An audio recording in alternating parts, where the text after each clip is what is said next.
Assalamualaikum warahmatullahi wabarakatuh. Nama saya Lana 595, NPM saya 207064516085. Di sini saya mengerjakan tugas kuliah 1 dari mata kuliah Data Science. Dan dosen matkulnya itu adalah Bapak Agung Tri Hayudi.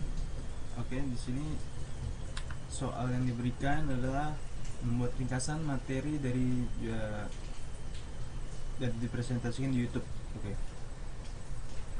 Cari 2 jurnal dari kampus negeri berisi tentang klasifikasi atau clustering, dan lalu kita disuruh membuat ringkasan materi dari jurnal tersebut yang berisi studi kasus, metode yang digunakan, dan penyelesaian. Di sini saya sudah mendapatkan 2 jurnalnya dan sudah meringkasnya.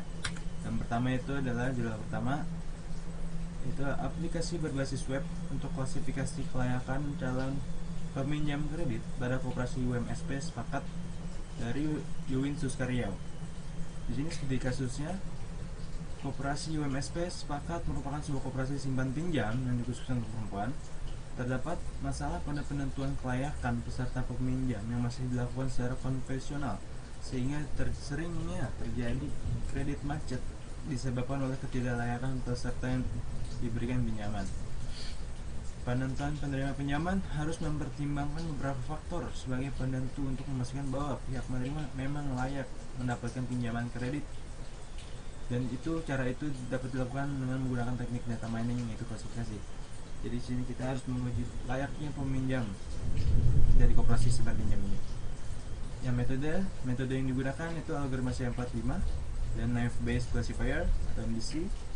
Nah, di sini kelebihan algoritma C45 dapat menghasilkan keputusan yang mudah direpresentasikan, memiliki tingkat akurasi yang dapat diterima, efisien dalam menangani atribut bertipe diskrit dan numerik. Lalu algoritma Naive Bayes Classifier merupakan sebuah algoritma pengklasifikasian probabilistik sederhana yang menghitung sekumpulan probabilitas dalam menentukan pengukuran akurasi algoritma menggunakan tools yaitu RapidMiner.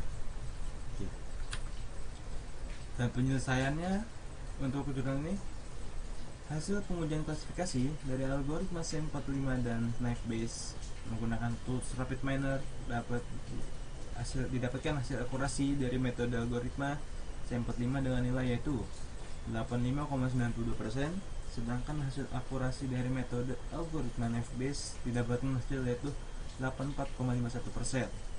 Jadi yang C45 ini didapatkan nilai yang lebih besar ketimbang menggunakan Naive Bayes.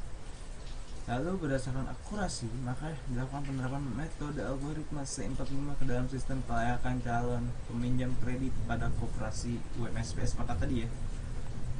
Dan dengan adanya aplikasi klasifikasi kelayakan calon peminjam kredit ini, pihak koperasi dapat menentukan dengan cepat apakah anggota akan lancar atau macet dalam membayar kredit.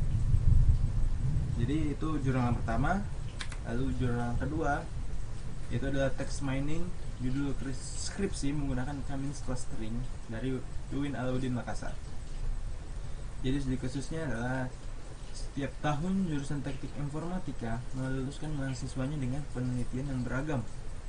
Jadi laporan skripsi pun selalu bertambah gitu.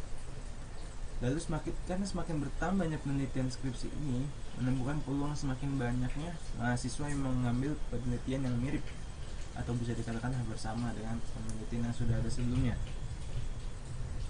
Lalu metode yang digunakan adalah menggunakan proses text mining yang berfungsi untuk memproses teks dan kemudian dilanjutkan menggunakan metode Cummins clustering yang berfungsi untuk mengcluster atau membagi judul ke dalam beberapa kelompok atau cluster yang telah diproses di text mining atau text processing.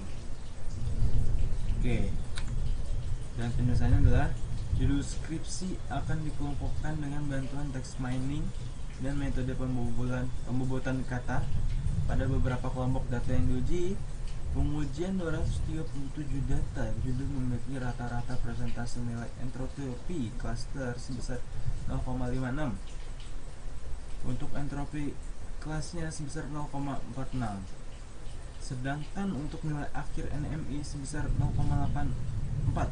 Dengan demikian dapat dikatakan bahwa algoritma Cummins mampu mengelompokkan dokumen dalam jumlah yang banyak, namun masih sering ditemui data yang tidak relevan berada dalam satu cluster. Jadi masih ada kekurangan sedikit. pasti ada sih. Lalu dengan pengelompokan skripsi yang dilakukan ini diharapkan dapat membantu pihak jurusan dalam menyeleksi penelitian yang akan dilakukan oleh mahasiswa. Oke, jadi ini seperti itu penjelasan untuk jurnal kedua. Terima kasih, itu saja presentasi yang bisa saya sampaikan. Kurang lebihnya mohon maaf. Assalamualaikum warahmatullahi wabarakatuh.